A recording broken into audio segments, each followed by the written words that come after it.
Welcome to Sleepless Readings. Tonight we'll be reading a tale called Skater Girl. So, what's your deal? Such simple words, yet they changed the summer break of 1992 forever. They say you always remember your first love. I'm not sure how true it is for others, but I do, for all the wrong reasons. I was a lonely kid. After my parents' death, I'd lived with an uncle and aunt. Now, they weren't bad people, but they never wanted kids, especially not a teenager in the middle of puberty. I guess we were all happy in our own ways when I proposed that I'd live on my own a few years later. They provided me with enough money to scrape by, and so I moved into a small apartment complex at the edge of town. It was Thursday evening, 1 week into summer break, when I first saw her. Memory is a strange thing. So much of my life is nothing but vague blurs and half-guesses, yet I remember this evening as vividly as if it happened yesterday. For the past few days, I'd wasted away inside my apartment, eating microwaved meals, watching TV, and reading books. Eventually, the heat and the stuffy air of the small one-room place drove me outside. I didn't have a destination in mind, I just wanted to go on a simple walk. The day had been hot, but now that the sun was setting, the air was comfortably mild. I walked along the small path that led around the complex, and before long I settled down on a bench. I leaned back and watched as the deep red sky slowly turned dark. The sounds of the town had quieted down. The bustle of people and cars was replaced by cicadas and the chirping of a lonely bird nearby. I inhaled the evening air deeply before I took out my small notebook and scribbled down a few awkward lines. I had aspirations of becoming a poet one day. But of course, all I wrote was terrible. I was 16 after all. I'd just jotted down another pretentious musing about the night sky when I noticed her. She was riding on a simple, old skateboard, speeding down the path towards me. She wore dark shorts and an equally long, dark, long-sleeved shirt. It seemed to be far too big for her delicate frame. Her short auburn hair was waving in the slight evening breeze. A hint of a smile played around at the corners of her mouth as her big brown eyes stared at the night sky above. She didn't talk to me that night, didn't even acknowledge me. She sped past me, leaving me staring after her, mouth agape. It felt like I sat there for hours thinking about her. I guess I secretly hoped she'd return and ride past me once more. Eventually, I gave up and returned back to my small apartment. I couldn't stop thinking about her, much less sleep. Skater Girl, I came to call her. In my mind, I conjured up stories of how the two of us would get to know each other and fall in love, knowing even at my age how silly it all was. I think when my parents died, something broke inside of me. Some essential part that makes you a normal, functioning human being. Something that could never be fixed, and that drove me away from people and society as a whole. Skater Girl changed it all. From the first time I'd seen her, I was driven back to that same bench every evening. She wasn't there every day, but every other, and that was enough for me. I never mustered up the courage to call out to her, and it was more than a week before she finally acknowledged me. So, what's your deal? She called out to me from afar and stopped to meet her in front of me. I'm writing, I blurted out, holding up my notebook. Well, what are you writing about? Nothing really, just poems and silly things. Wanna show me? She asked, pushing herself closer to me. My eyes grew wide in embarrassment. That whole damned notebook was filled with lines about her auburn hair and her deep brown eyes. In a panic, I tried to quickly close and hide it, but it slipped from my hands, falling to the ground in front of me. She giggled at that. It was the most beautiful thing I'd ever heard. Guess that's a no. She said, still laughing, and a moment later, she pushed herself onwards. Wait! I wanted to call out, but my voice had all but ceased functioning. From that day on, the two of us started to talk more often. It was never more than a few lines at a time, but this tad bit of interaction was enough for me. Can I read one of your poems? She asked me one day. No way, they're all terrible, I answered, holding up my hands as if to block her. Well, once you write a good one, be sure to let me read it, she called out over her shoulder as she rode away. A few days later, she greeted me with the same warm smile that always made me blush. Still terrible? She asked in a joking manner. I nodded. and when I looked at her, I saw a huge dark bruise on her thigh. Guess I'm not the only one who's terrible at what they're doing, I replied, similarly joking, thinking she'd crashed down with her board. For a moment she eyed me questioningly before she realized what I was looking at. She quickly put her hand over the bruise as if trying to hide it. There was a hint of something else on her usually happy face. She was quiet for a few seconds, staring off into the distance before she smiled at me again. Seems like we have something in common then. These small interactions soon became the most important part of my lonely summer break. Nothing ever happened at the apartment complex. It was mostly populated by the old, those forgotten by society, and a few more sinister figures. I'd returned from the library a few days later, borrowing a massive stack of books about poetry, when something actually did happen. There was a commotion in front of the complex. I hurried over to the group that had gathered and pushed myself to the front. A group of police officers dragged a cursing, middle-aged man to their police car. I'd seen the man before, often lingering around the complex, his eyes wild and dangerous. The people around me talked and whispered to one another. Between the dozens of voices, I was only able to make out a few bits and pieces. A public disturbance. Her again. Domestic violence. Someone must have called the police, and the man seemed to be furious. He was furious, struggling against the grip of the officers and rambling on incoherently. For a moment, his hate-filled eyes wandered over the onlookers, and I almost cringed back when they came to rest on me. I caught the word bitch multiple times, but not much more before they threw him into the back of the police car. I watched the whole ordeal, curious as I was, but a day after I'd already forgotten about it. It wasn't important. The only important thing for me was spending time with Skater Girl. Half a week passed before I saw her again. She was still wearing the same sloppy clothes and her hair looked wild as always. She smiled at me as she approached me. Any luck yet? She asked, giggling. None, I said, shaking my head. You know, you spend an awful lot of time on something you aren't good at. I shrugged. Guess I'm enjoying it. Well, I was kind of enjoying, but I was really only out here because of her. Something I couldn't admit, of course. Hey. She interrupted my thoughts. You want to give this a try? She picked up the board and held it out towards me. I stared at her, taken aback, but found myself nodding. I awkwardly got on the board and pushed myself forward. Hey, this is pretty... The word easy never left my lips as I lost my balance, fell onto my hands and propelled the board forwards. I was greeted by bursting laughter from Skater Girl. Oh my god. She pressed out. You really are terrible. I stumbled to my feet and gave her a weak smile before I went to get the board. She was still laughing when I handed it to her, but she wasn't mocking me, and soon I started to laugh as well. All right, I'll teach you, she said with a big smile. My face felt hot all of a sudden, and I felt my heart pounding heavily in my chest. Sure, was all I could say.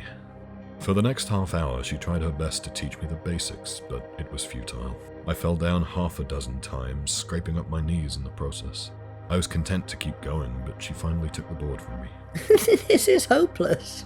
She giggled, shaking her head. I sighed and sat down on the bench again, and for the first time, she joined me.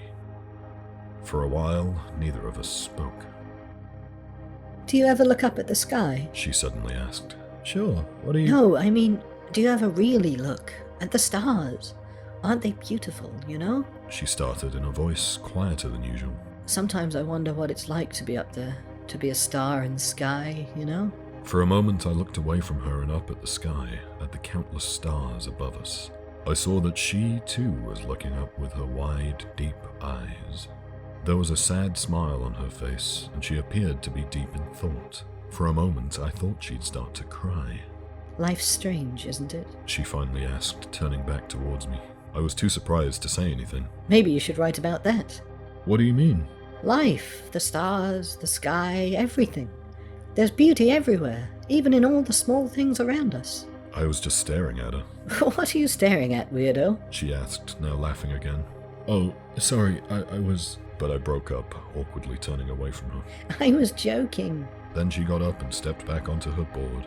Come on, follow me. With that, she led me down a small path, away from the complex, and to a small hill. So why do you sit outside all day writing terrible poems? As I sat down next to her, I was quiet for a while. Then I opened up about everything. I told her I was out there because of her. I'd wanted to see her again, and even that most of my poems were about her. She listened without interrupting me, her hands gently caressing the grass. You know, you really are a weirdo, she said, looking at me. Her eyes seemed like endless pools. I gave her a weak, embarrassed smile, but before I could do anything else, she leaned over and kissed me. It was an awkward, sloppy kiss, but it felt amazing. When our lips parted, I must have had the biggest grin on my face. I leaned back on the grass, wishing that this evening would never end. We kept sitting on that small hill for what must have been hours. We didn't talk much, we just sat there next to each other. I don't know when, but at one point I found her hand holding onto mine. All the while she stared up at the stars with her big, brown eyes. It's gotten late. She finally mumbled and got up. I nodded. It had to be almost midnight. She put the board down and then slowly pushed herself forward. Hey, hold up, skater! I started, but broke up in an instant, embarrassed. Rebecca, she said. Stephen, I live down in apartment 705, so if you want to come by... My voice trailed off. She giggled and took my hand as she rode on the skateboard next to me. As we made our way around the complex, I felt her holding onto my hand harder, almost clutching it. The smile had vanished from her face. It was replaced by worry and apprehension. What's wrong? I asked, but all she did was shake her head.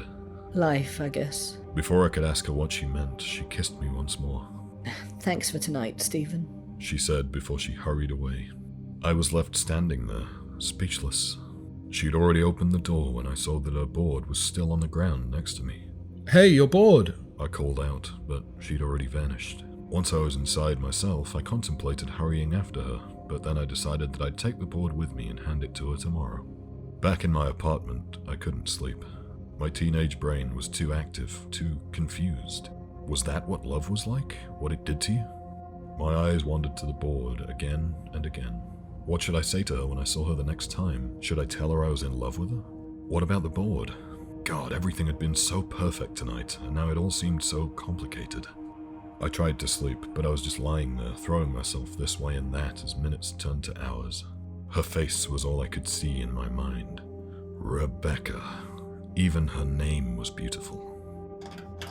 Then I heard something. It was quiet. A rattle. A turning of a doorknob. Then silence again. It was followed by some sort of clicking.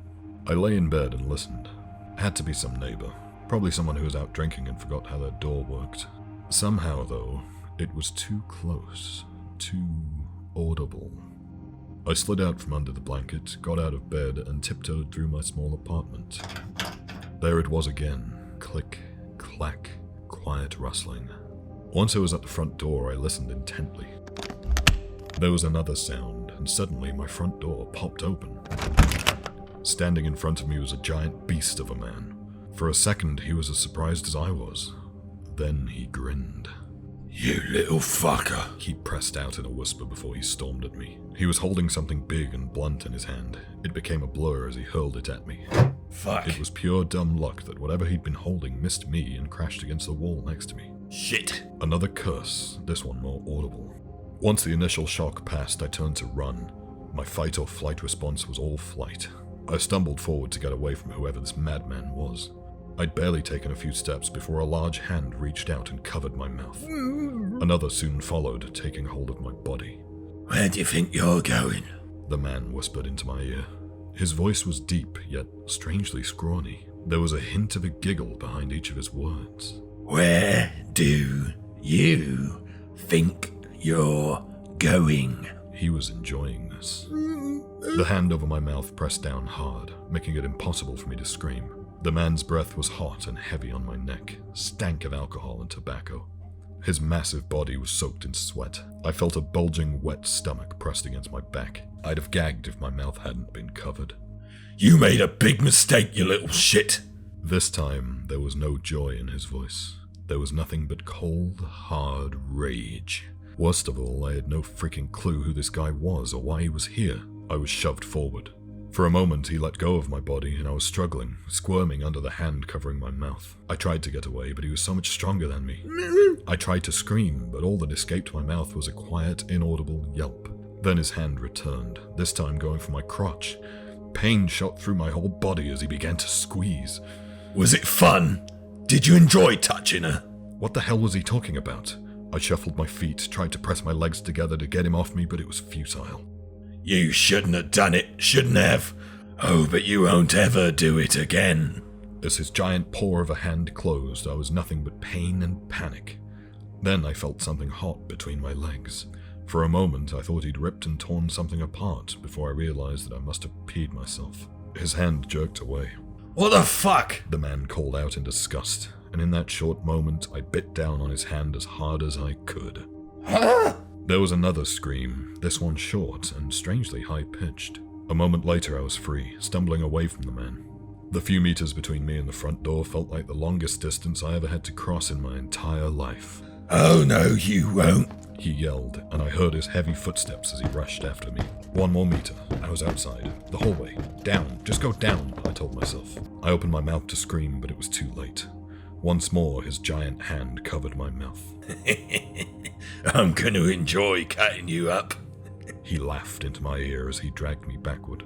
Someone, please, someone, I pleaded as the tears streamed from my eyes. It was no use. No one was coming. No one. I struggled once more. It was a last surge of energy before I gave up, exhausted. Futility took over. This was it. This guy, whoever he was going to kill me. And then it happened. Gravity's hold over me stopped, and I was thrown up into the air. For a blink of an eye, I was entirely weightless. Before I could understand what was happening, I crashed down again. There was a sickening crunch below me, and a moment later, the hands holding onto me let go. I pulled the man's heavy arms off me and crawled away from him. That's when I saw it. Skater girl's board. The wondrous coincidence was cut short by a groan from the man behind me. That's when I ran. I didn't get far before I stumbled into one of my neighbors. The old man started to belittle me about the ruckus I was causing at this time of the night, but when he saw the state I was in, he knew something wasn't right. It wasn't long before the police arrived. The man was still there, still on the floor of my apartment, the skateboard he'd tripped on still next to him. He was knocked out cold. It was the next day that I learned who the man was and why he'd come to my apartment.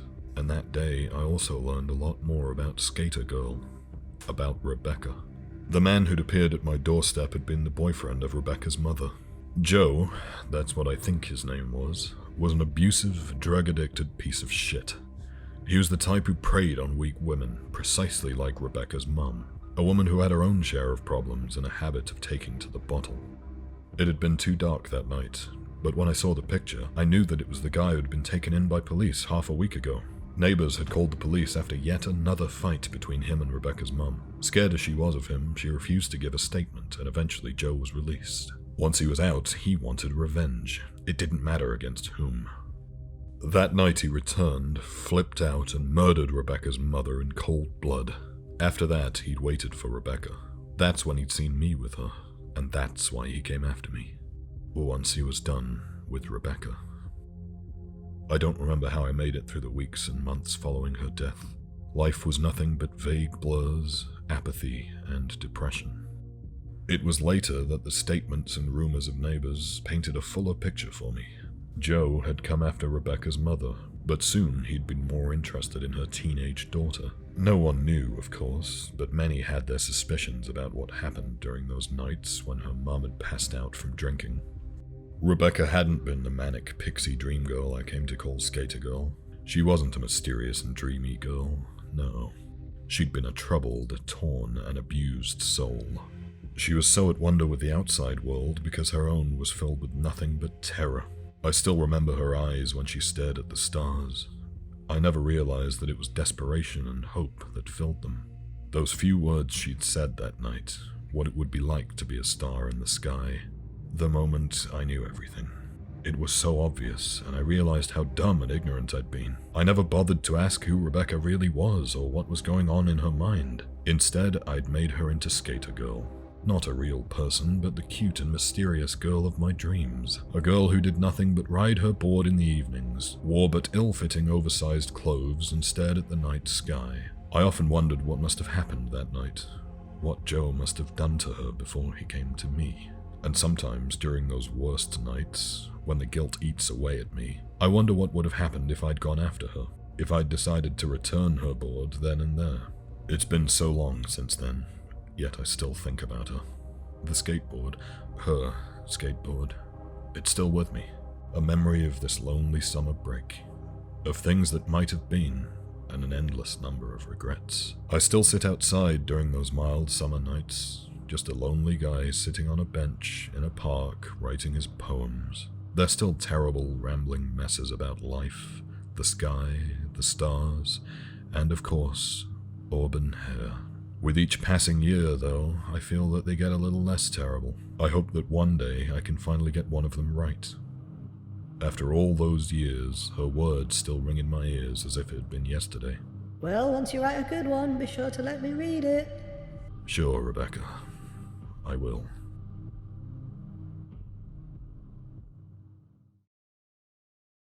Thank you for listening. That was Skater Girl. Please consider subscribing for more. And as always, stay sleepless.